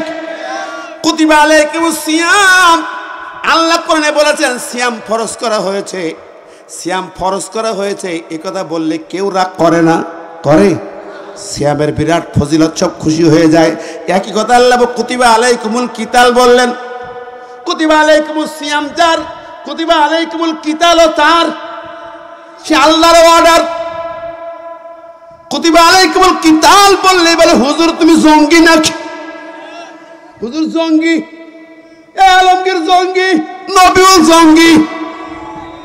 কিতালের কথা কয়, যুদ্ধের কথা কয়, এরা হলো জঙ্গি। আশ্চর্য কথা। ও বন্ধুরে, আমরা একবার ভেবে দেখি না, কুতিবা আলাইকুমুস সিয়াম যার, কুতিবা আলাইকুমুল কিতালও তার অর্ডার। ঠিক না ঠিক? এই কথাগুলোর মধ্যে তারতম্য আছে না নাই? একটু দেখেন, আমরা মুসলমান, আমাদের ইমানটার ভিতরে ভেজাল। একটা মানি আর একটা মানি না, একটা পছন্দ করি একটা পছন্দ করি না। কুতিবা আলাইকুমুস সিয়াম মানলে কষ্ট হয় না, ঘরে বসে মসজিদে বসে রোজা পালন করা যায়। কিন্তু কি মনে আছে রে ভাই, বদরের ময়দানে একই সময় রমজানের শুরুতেই কুতিবা আলাইকুমুস সিয়াম নাজিল হলো, আর একই রমজানের 16 তারিখে নাজিল হলো কুতিবা আলাইকুমুল কিতাল। বদরের প্রান্তরে গেলেন নবীর সাহাবীরা, আল্লাহ বলেন নাফসা বিদারিক কুতিবা আলাইকুমুল কিতাল, রোজার দিন রোজা ভেঙে ফেলো, রোজার দিন রোজা ভেঙে ফেলো, এখন কিতালের জন্য প্রস্তুতি হয়ে যাও। আশ্চর্য কথা, সাহাবীর অবাক হয়, সে কি সিয়াম ভাঙবো, ফরজ রোজা ভেঙে যুদ্ধ করতে হবে, ওরে বাবা রে কি রাজনীতি। সাহাবীরা কইছিল, প্রশ্ন করেছিল, রে ভাই বন্ধুরা আমার ভালো করে একটু নিজের পাতায় প্রশ্ন করেন। আল্লাহর পাকের পক্ষ থেকে বলা হলো নবী সাহাবীদের বলো রোজা ভাঙ্গো, যুদ্ধ করো, রোজা ভেঙ্গে যুদ্ধ করো। সাহাবীরা কেউ আপত্তি করেন নাই। আমার দেশের মুসলমান রোজার ফরজ বোঝে কিন্তু যুদ্ধের ফরজ বোঝে মানতেই চায় না। বাবা ওটা মারামারি কাটাকাটির মধ্যে আমি নাই, ভালো মানুষ, আমি হজ করে আসছি, আল্লাহ বিল্লি করব, আমি মসজিদ বানিয়েছি সুবহানাল্লাহ পড়বো, তাসবিহ তাহলিল করব না। ও বন্ধুরি শোনেন, ইসলাম প্রতিষ্ঠার জন্য আল্লাহর নবী সাহাবীদের নিয়ে বদরের ময়দানে রোজা ভেঙ্গেই যুদ্ধ করেছেন। ফরজ রোজা ভেঙে যুদ্ধ কেন? আগে ইসলামকে পার্লামেন্টে পাঠাও। সব ফরজের মূল ফরজ এটা, আকিমুদ্দিন, দিন কায়েম করো, কোরআনকে পার্লামেন্টে নাও, সংসদে নাও, বঙ্গভবনে নাও, সচিবালয়ে নাও। ওই জায়গায় কোরআন যদি না যায় তোমার সিয়ামের হক আদায় হবে না, নামাজের হক আদায় হবে না। তুমি নামাজ পড়ো কি? তুমি সূরা ফাতিহায় পড়েছো, আজকে বিতির নামাজে পড়ো না, তুরুকু মাইয়াব জুরুকা, যারা পাপী তাদের সঙ্গে আমার সম্পর্ক নাই। তুমি সূরা ফাতিহায় বললে ইয়াকা না'বুদু ওয়া ইয়াকা নাস্তাঈন, হে আল্লাহ একমাত্র তোমার আইনের গোলামি করি, তোমার আইন ছাড়া কারো আইন মানি না, ফাতিহায় বলছো। আর বাইরে এসে তুমি সেকুলার দল করো, সেকুলার আইন মানো, মানুষের তৈরি বিচার মানো, তখন কথা বলো না, তখন কথাই বলো না।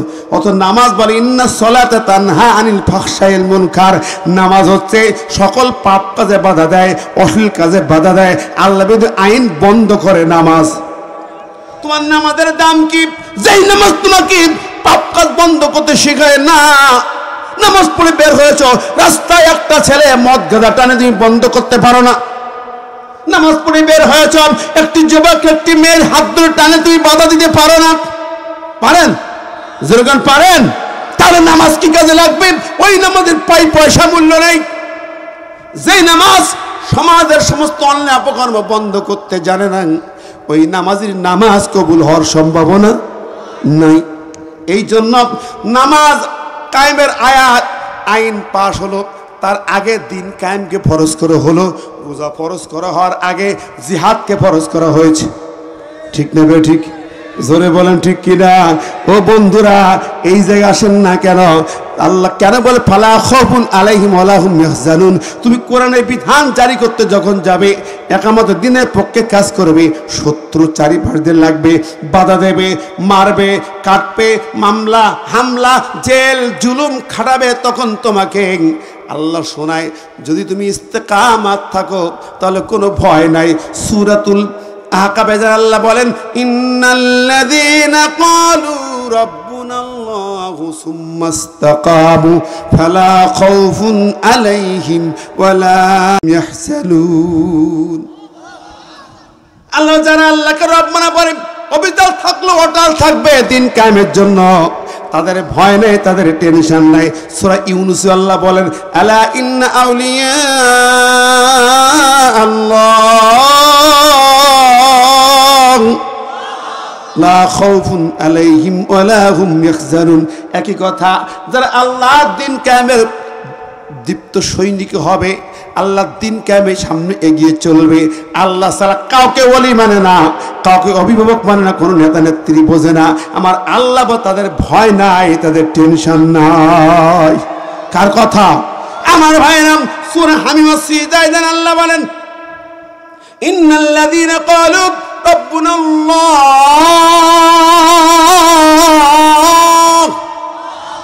সুম্মা ইসতাকামু তাতানাজ্জালু আলাইহিমুল মালাইকাতু আল্লা তাখাফু ওয়া লা তাহজানু ওয়া আবশিরু বিল জান্নাতিল্লাতী কুনতুম তুআদুন। জোরে বলেন সুবহানাল্লাহ। আল্লাহ মানে যারা দিন কায়েমের প্রতি অনর্থকে অবিচল থাকে, কোন বাধা মানে না, বাতিলের কোন আঘাতকে পরোয়া করে না, ফাঁসির মঞ্চেও চলে যায়, তখন ফেরেশতা নাজিল হয়। ফেরেশতা নাজিল হয়ে বলে বান্দারে লা তাখাফু, ভয় পেও না, ওয়ালা তাহজানু, টেনশন করো না। একই কথা, খৌফ নেই, ভয় নাই, টেনশন নাই, দুশ্চিন্তা নাই, জান্নাতের শুভ সংবাদ নাও। জোরে কন্যা সুবহানাল্লাহ। আমার বন্ধুরে ওই আয়াতের ভিতরে যান, যখন দিনের সৈনিকরা ফাঁসির মঞ্চে যাচ্ছে, অবাক হয়ে যায়, জাল্লাত পর্যন্ত চিন্তায় পড়ে যায় রে, যে ফাঁসির যখন নিয়ে যাওয়া হয়, বাংলাদেশের ইতিহাস দেখেন নেই? ফাঁসি দেখছেন বাংলাদেশে? জোরে কন্যা দেখছেন? আরো জোরে কন্যা, ভুলে গেছেন নাকি? মন খারাপ করতেছেন? একটু তাকায় দেখেন না, যখন ফাঁসির মঞ্চে নিয়ে যাচ্ছে তার আগে 3 ঘন্টা সময় আছে। শহীদ যাবে ফাঁসির মঞ্চে, বলছে প্রহরীকে বলতে, শোনো আমি একটু ঘুমাইলাম, 2 ঘন্টা পরে ডেকে দিও। আচ্ছা কন্ত এই সময় ঘুম হয়? 3 ঘন্টা পরে ফাঁসি হবে, তার ঘুম আসে? জীবনে ঘুম আসবে কারো? শহীদ ঘুমায় কেন? প্রশান্তির ঘুম। সে জানে আমাকে জান্নাতে নিয়ে যাওয়া হবে। সুবহানাল্লাহ। আমার ভাইয়েরা, শহীদ আমির জামাত যখন গেলেন, হাসে, হাসতে হাসতে যায়, সন্তান বিবিদেরকে বিদায় করে হাসতে হাসতে। কেউ তার মুখে কান্না দেখে নাই, তার মুখে, তার চোখে কান্না ছিল না, কান্নার পানি ছিল না, আনন্দের হাসি ছিল। বলল দেখো আমি আল্লাহর কাছে চলে যাই। ইব্রাহিম আলাইহিস সালাম বলেছিলেন যখন আগুনের গর্তে ফেলা হবে, ইন্নী যাহিবুন ইলা রাব্বি, আমি আমার রবের কাছে যাই, উনি আমার প্রভুর কাছে আমি যাই। সারা জীবনের স্বপ্ন ছিল একটাই, তার নাম শাহাদাত। আজকে শাহাদাতের সামনে দাঁড়িয়ে আমার কোনো টেনশন নাই, তোমরা চিন্তা করো না। হিদায়াত দিতে কে কিভাবে চলবে, আমানাত কেমনে তোমরা রক্ষা করবে, সব হিদায়াত নামা দিয়া হাসতে হাসতে চলে যায়। জাল্লাত প্রশ্ন করে, কি শহীদ যারা হয় এরকম হয় কেমন করি? ফাঁসির রশি থেকে কাঁদে না, টেনশন কাজ করে না, কারণটা কি? শহীদ জানি তো জাল্লাদ রে, ও জাল্লাদ রে, তুমি তো জানো না ওই রশিটা তুমি মনে করো মৃত্যুর ফাঁদ, আর আমি দেখি ওটা হলো জান্নাত। জোরে বলেন না, আরো জোরে বলেন। তুমি দেখছো মৃত্যুর ফাঁদ, আমি দেখি জান্নাত। তুমি জানো না বিশ্বনবী বলেছেন, শোনো, আল জান্নাতু তাহতা বারিকাতুস সুয়ুফ। নবী বলেছেন যে ফাঁসির রশি আর তোমার তরবারের চিকচিক করা অংশের নিচে হলো জান্নাত। জোরে বলেন সুবহানাল্লাহ। তুমি দেখতে পাও না জান্নাত, আমি দেখতে পাই, কারণ আল্লাহর নবী বলেছেন লিশহীদি ইনদাল্লাহি সিত্তু খিসালিন ইগফালাহু বিআউয়ালি দফা ওয়া ইউরালাহু মাকাদু মিনাল জান্নাহ। শোনো শোনো, আল্লাহর নবী বলেছেন শহীদদের জন্য স্পেশাল 6টা মর্যাদার 1 নম্বর হচ্ছে আল্লাহ পাক তার জীবনের প্রথম ফোঁটা রক্ত পড়ার সাথে সাথে সমস্ত গুনাহ আল্লাহ মাফ করে দেন। ওয়া ইউরালাহু মাকাদু মিনাল জান্নাহ। শুধু তাই না, আল্লাহ পাকের নবী বললেন তার শাহাদাতের পূর্বে তার চোখের সামনে জান্নাতকে দেখানো হয়। জোরে করেন সুবহানাল্লাহ, আরো জোরে করেন সুবহানাল্লাহ। জান্নাত দেখানো হয় ফাঁসির রশির প্যাচের ভিতরে। তোমরা দেখছো ফাঁসির মরণ ফাঁদ, আর আমি দেখি ওটা হলো জান্নাতের ছবি। তো জোরে বলেন না সুবহানাল্লাহ, আরো জোরে বলেন সুবহানাল্লাহ। আমার ভাই, এমনি অত সহজে হয় নাই। এই শহীদরা ফাঁসির মন জয় করতে পেরেছে, জন্য পেরেছে। শাহাদাতের তামান্না নিজের সামনে যায়, ওই গুলি গুলি মনে হয় না, ওই ছুরি ছুরি মনে হয় না, ওই বুলেট বুলেট মনে হয় না, ওই গ্রেনেড গ্রেনেড মনে হয় না। আল্লাহকে যারা ভালোবেসে জীবন পেতে দেয়, ওটাকে জান্নাতের ছবি তারা দেখতে পায়।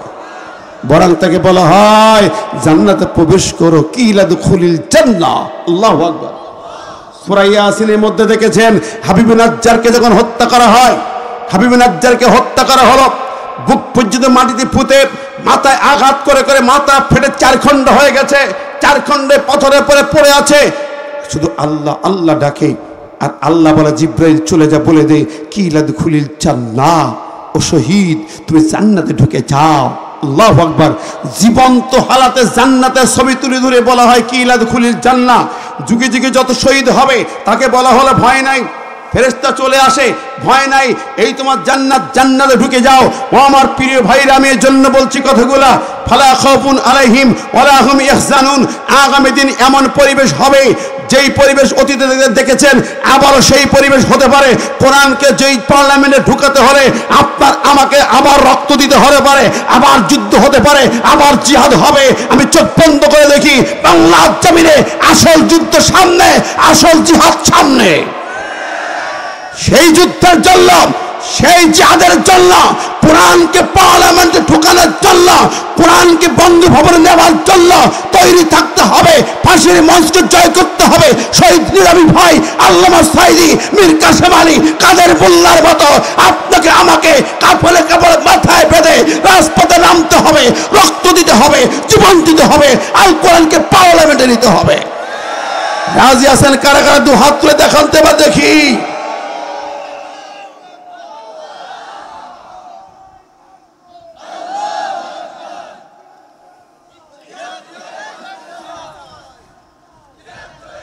শিশির পড়ছে, পানি শেষ করতে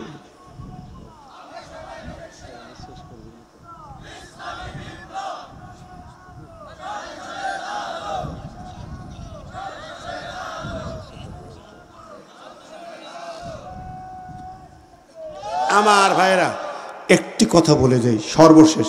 একটু বসেন, কেউ উঠছেন কেন? তো কিছু লোকজন মন খারাপ করেন কেন? কি মনে করছেন সব হয়ে গেছে? সব হয়ে গেছে? বিজয় যেরকম বিজয় কিছুই হয় নাই। একটি জুলুমের হাত থেকে রেহাই পেয়েছি মাত্র। কথা বলেন, স্বৈরাচারের পতন হয়েছে মাত্র। আসল কাজ শুরু সামনে। ঠিক না বে ঠিক? প্রিয় বন্ধুরা, ভয় নাই, টেনশন নাই, সামনে অগ্রসর হতে হবে। আল্লাহকে যারা পেতে চায় তারা দুনিয়ার কোনো ভয় পায় না। পাই নাই 16 বছরে ভয়, ঠিক না? সেই 16 বছর যেভাবে আপনি দাঁড়িয়েছে, এখন সামনে আরো দুর্বার গতিতে সামনে অগ্রসর হতে হবে। সামনে কালো মেঘের ঘন ঘটা আছে, অনেক কালো মেঘের ঘন ঘটা আছে। সব পেরিয়ে যদি কোরআনকে যদি নিতে না পারেন, মোক্ষম সময়, সঠিক সময় যদি সঠিক কাজটি করতে না পারেন, এর চেয়ে ব্যর্থতার কিছু নয়। এবার এই সুযোগ কাজে লাগিয়ে যদি কোরআনকে নিতে না পারেন, সারা জীবন কিন্তু হতাশ করে লাভ হবে না। কথা বলেন, ঠিক না ঠিক? তালেবানরা সঠিক সময়ে সিদ্ধান্ত নিয়েছিল।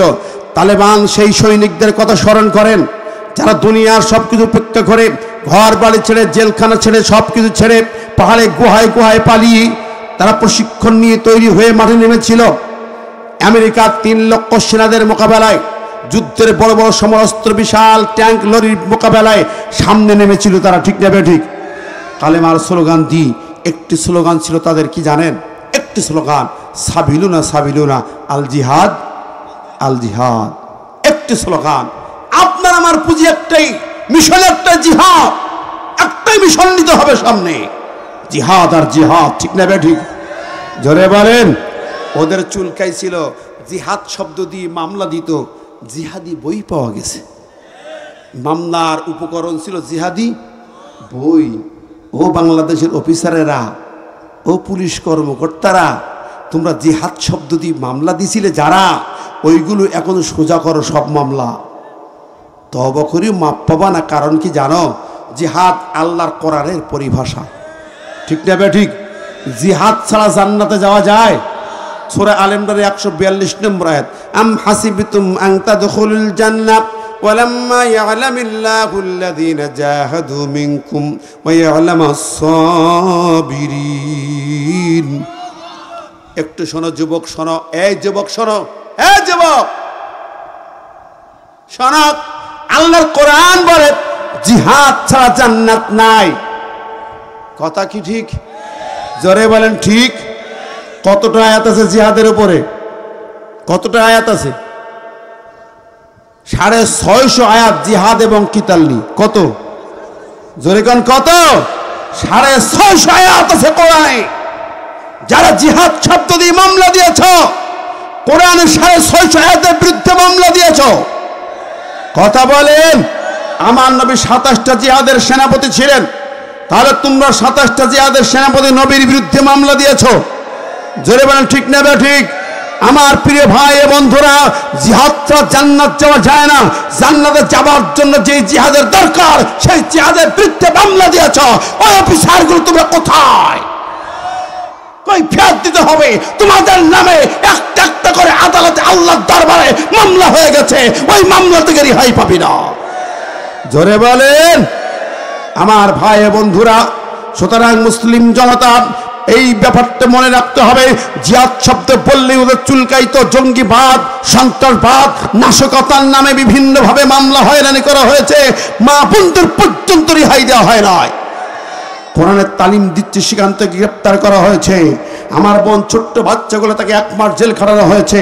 আমাদের আপন জনদেরকে জেল খাটানো হয়েছে, মা বোনদেরকেও তোমরা রেহাই দেয় না। শুধু জিহাদ আর জিহাদ, সন্ত্রাসবাদ, নাশকতা। 3 টুপিওয়ালা 5 জন এক জায়গায় হলে নাশকতার জন্য মনে হয় ষড়যন্ত্র চলছে। একটু আগে ভাই বলেছেন, আমাদের সম্মানিত আগামীদের হবার উনি বলেছেন, আমি ওই কথার সূত্র ধরে বলতে চাই, প্রিয় হাজিরিন, আপনারা এই কথাটা কণ্ঠে কণ্ঠে ঘরে ঘরে পৌঁছায় দেন। জিহাদ ছাড়া জান্নাত পাওয়া যাবে না, জিহাদের জন্য তৈরি হতে হবে। আমার নবী এবং সাহাবীরা বদরের মাঠে যে এই অবস্থায় তৈরি ছিলেন, ছোট্ট সৈনিক, বদর যুদ্ধে তিনি দাঁড়িয়ে আছেন, খেজুর খাচ্ছেন। আল্লাহ নবী বললেন, এই যুদ্ধে যে অংশগ্রহণ করবে, যে শহীদ হবে, সে কিন্তু আল্লাহর দেওয়া শহীদ হবে। যুবক বলছে, রাসূলুল্লাহ, আমি যদি যুদ্ধে যাই, জিহাদ করি, তাহলে আমি কি পাবো? পুরস্কার কি পাবো? রাসূলুল্লাহ সাল্লাল্লাহু আলাইহি ওয়াসাল্লাম বললেন, তুমি জান্নাত পাবে। উমাইর ইবনুল হাম্মাম বদরের ময়দানে যদি যান, পিলারটা এক শহীদ চত্বরটি পিলার আছে, 14 জন শহীদের নাম লেখা আছে, এর ভিতরে উমাইর ইবনুল হাম্মামের নাম লেখা আছে। ওই যুবক সঙ্গে সঙ্গে হাতের খেজুর ফেলে দিলেন, হাতের খেজুর ফেলে দিলেন, বললেন, আমি যুদ্ধে চলে যাচ্ছি। কয়েকজন সাহাবী বললেন, যুবক, খেজুরগুলো খেয়ে যাও। যুবক বলছে, ওই খেজুর খাইতে যতক্ষণ দেরি হবে, জান্নাতে যাইতে আমার ততক্ষণ দেরি হয়ে যাবে। 5 মিনিট দেরি হলে 5 মিনিট আগে জান্নাতে যাব। আমি দুনিয়ার খেজুর চাই না, আমার নাকের মধ্যে জান্নাতের ঘ্রাণ চলে এসেছে। সুবহানাল্লাহ। ও আমার ভাইরা, আমার নবী সাহাবীরা জিহাদের ময়দানে শহীদ হওয়ার জন্য যেতেন। খালিদ বিন ওয়ালিদ যুদ্ধের ময়দানে যখন ইয়ারমুক যুদ্ধে 9টা তরবারি ভেঙেছে, চিৎকার দিয়ে কাঁদে, আল্লাহ, আমি কি শাহাদাতের মর্যাদা পাবো না? আমি কি শহীদ হতে পারবো না? আমি শহীদ হতে চাই। শাহাদাত এমন একটা বড় নিয়ামত। নবীর সাহাবীরা ওই শাহাদাতের জন্য পাগল পারা হয়ে জিহাদের ময়দানে যেতেন। আরে জিহাদের ময়দানে যাব, শহীদ হব, জান্নাতে যাব। আল্লাহর কোরআনের পাখি আল্লামা সাইদির বয়ান শুনেছেন, মুতার যুদ্ধে যায়, জাফর বিন আবি তালিব যখন যায়, বাচ্চাগুলা, স্ত্রীগুলা কাঁদে।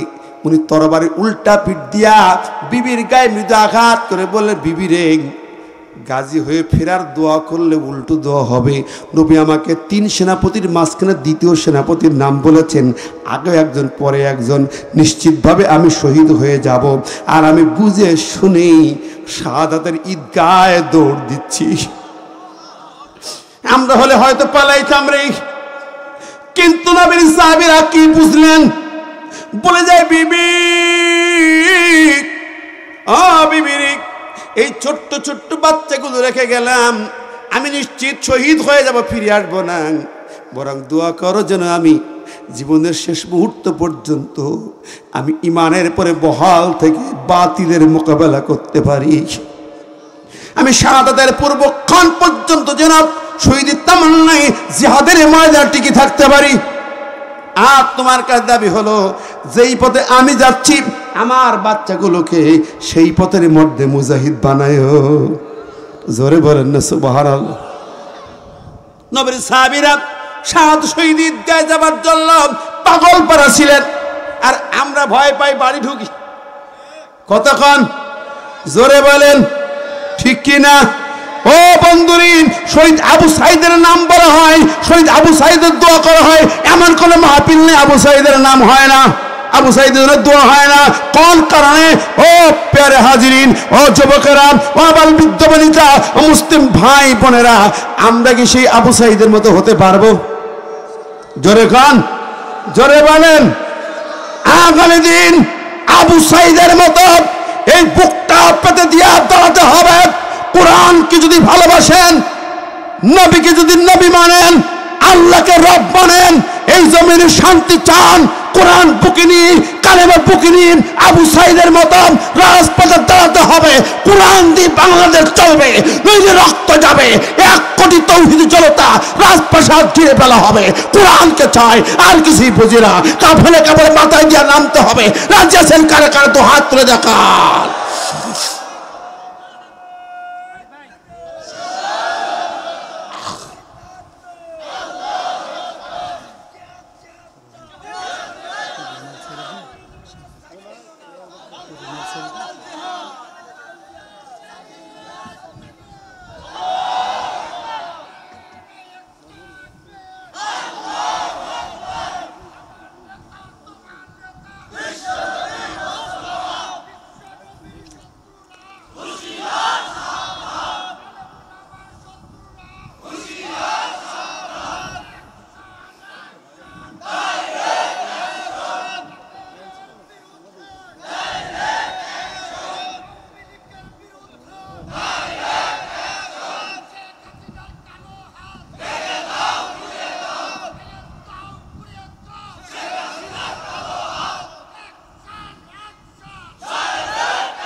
আমার ভাই বন্ধুরা, আমরা যারা এটা চাই তারা একটু দুহাত তুলে আল্লাহকে দেখাই। আর আল্লাহকে দেখেন, শোনেন, আল্লাহকে দেখে হৃদয়ের মাঝে একটি শপথ গ্রহণ করতে হবে। আগামী এই জমিনে কোরআন যাদের কাছে ইসলামী আন্দোলন, তার সাথে একমত হয়ে আল কোরআনের আলো জানানোর জন্য ওই পার্লামেন্টে কোরআন নিতে হবে। ঠিক না ঠিক? রক্ত লাগে রক্ত দেব, জীবন লাগে জীবন দেব, কাপড়ে কাপড় বেঁধে মাঠে নামবো। কোরআন ছাড়া আর কোন তন্ত্র মানব না। ঠিক না ঠিক? আবুল কালাম ভাই থাকছে, রাজি আছেন না নাই? জোরে রাজি আছেন না নাই? যাদের কাছে কোরআন আছে আমরা তাদের সাথে আছি। ঠিক না ঠিক? কারণ আমাল্লাম ইয়াহকুম বিমা আনজালাল্লাহ ফাউলাইকা হুমুল কাফিরুন। কোরআন দিয়ে যারা সরকার চালাবে না, রাষ্ট্র চালাবে না, প্রশাসন চালাবে না, তারা কাফের। তারা কাফের। ওদের কাফেরদের সঙ্গে দলপাটি হবে না, কাফের সঙ্গে রাজনীতি হবে না। ঠিক না ঠিক? অতএব যারাই আসুক কোরআন নিয়ে আসতে হবে বাংলার জমিনে। একটাই স্লোগান, ঘরে ঘরে একই স্লোগান। ঠিক না ঠিক? যারা দুহাত তুলেছেন, আমি বলবো যারা এই শপথ নিতে পেরেছেন, ওই স্লোগান একাত্ম হয়ে গেছেন। আল্লাহ ইয়াদুল্লাহি ফাওকা আইদিহিম। যারা আমার দিন কায়েমে জিহাদের শপথ নেয়, আল্লাহ বলে আল্লাহর বরকতি হাত তাদের হাতে আল্লাহ লাগায় দেন। আল্লাহু আকবার, আল্লাহু আকবার। আজকের দুহাত তুলে যারা বজ্রকণ্ঠ শপথ নিয়েছেন, এই শপথ বজায় রাখার জন্য আজ থেকে শুরু হবে মাঠে ময়দানে চাষ শুরু হবে, ঘরে ঘরে চাষ শুরু হবে। কোরআন পার্লামেন্টে না যাওয়া পর্যন্ত আপনার কোনো কাজ আর হবে না। একটাই কাজ। ঠিক না ঠিক? যারা হাত দেখি দু হাত তুলেছেন, আল্লাহকে সাক্ষী রেখেছেন, আল্লাহ দুটি হাতকে ইসলামের জন্য, কোরআনের জন্য কবুল করুক। ছোট্ট একটা দাবি রইল, কোরআনের মাদ্রাসা ছোট্ট ছোট পাখিরা যারা আছে, এই সৈনিকগুলো আগামী দিনে বীর সেনাপতি। ঠিক না ঠিক? এই ছাত্রগুলো আগামী দিনে বীর সৈনিক। একটা লোক উঠবেন না, যারা দুহাত তুলে উঠলেই কিন্তু খবর আছে, উঠেন না। এই বসেন 2 মিনিট। ছোট্ট বাচ্চারা যাচ্ছে, কই পাঠায় দেয় রুমাল নিয়ে, রুমাল প্যাকেট নিয়ে তাড়াতাড়ি 2 মিনিটের জন্য। যার পকেটে যা আছে ও জাল করে দেন, বের করে দেন। 500 টাকার নোট মায়া করেন না। আল কোরআনের জন্য আগামী দিন কোরআনের সমাজ হবে। কোরআনের আইন দিয়ে চুরির যেমন হাত কাটা হবে, জেনা ব্যভিচারে ভয়ে পালাবে, ইফটিজিং বন্ধ হবে, তাদেরকে রজম করে মারা হবে। কোন রকম সময় নাই। খুন করবে কিসাস জারি হবে, দুর্নীতি করবে তার কোরআন দিয়ে বিচার হবে, মদ গাঁজা পুরো বন্ধ হবে, কোন সুযোগ বাংলাদেশে হবে না। ঠিক না ঠিক? সেই সমাজ বিনির্মাণে যার পকেটে যা আছে তাড়াতাড়ি রুমালে প্যাকেটে দিয়ে দেন খুব দ্রুত, এবং জিকির করেন সুবহানাল্লাহ।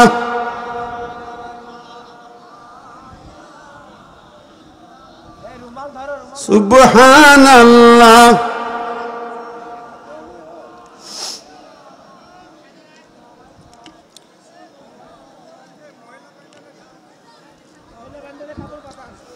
মা বোনদের প্যান্ডেলে যারা আছেন স্বেচ্ছাসেবিকা, আপনারা একটু দায়িত্ব পালন করে দেন। কোরআনের এই প্রতিষ্ঠান মহিলা মাদ্রাসা বানানো, আলহামদুলিল্লাহ মহিলা সুমাইয়ার উত্তরসূরি তৈরি হবে, মা সুমাইয়ার উত্তরসূরি তৈরি হবে। মা সুমাইয়ার 4টি মূল বৈশিষ্ট্য ছিল, নামাজ, রোজা, পর্দা, স্বামী খেদমত ছিল, এর সাথে 4টা। 1 নম্বর তিনি দাওয়াতে দ্বীনের কর্মী ছিলেন, 2 নম্বর তিনি ইসলামী আন্দোলনের মধ্যে মুজাহিদ ছিলেন, 3 নম্বর তিনি আলহামদুলিল্লাহ আলহামদুলিল্লাহ নিজের সন্তানকে মর্দে মুজাহিদ বানিয়েছেন, নিজে শহীদি ঈদকে সামিল হয়েছেন। অতএব মায়েরা বোনেরা, মা সুমাইয়ার উত্তরসূরি তৈরি হবেন নিজে। নাসিরুদ্দিন আর 1 বস্তা সিমেন্ট, আনোয়ার হোসেন 1 বস্তা সিমেন্ট, নাসিরুদ্দিন 1 বস্তা সিমেন্ট। মাশাআল্লাহ, একজন মায়ের জন্য 1000 টাকা দিয়ে আল্লাহ তার মাকে বাপ করে জান্নাত বেশি করে, আমিন আমিন। আব্দুল সামাদ ভাই 500 টাকা, মাশাআল্লাহ মারহাবা। যারা দিচ্ছেন, আরো 2 ভাই সিমেন্ট দিয়েছেন, আরো অনেকে দেবেন, আপনার দান কবুল করে। এখন দোয়া হবে, উঠছেন কেন ভাই? আমার রেখে চলে যাবেন, দোয়া করে যাবেন না কি? দোয়া করে যাবেন না? একটু মেহরবানি করে বসুন, দোয়া হবে, এখনই দোয়া হবে। আল্লাহ সুবহানাহু ওয়া তাআলা আমাদেরকে হেফাজত করুন। আল কোরআনের একটি পরিবেশ এই দেশে তৈরির জন্য আল্লাহ আমাদের কবুল করুন, আমিন। যারা যা প্যাকেটে দিয়েছেন বাচ্চারা তোমরা এখানে হাজির করে দাও, মা বোনদের মধ্যে কালসু এখানে পৌঁছে দেন। আলহামদুলিল্লাহ, আমরা এখন দোয়া করব।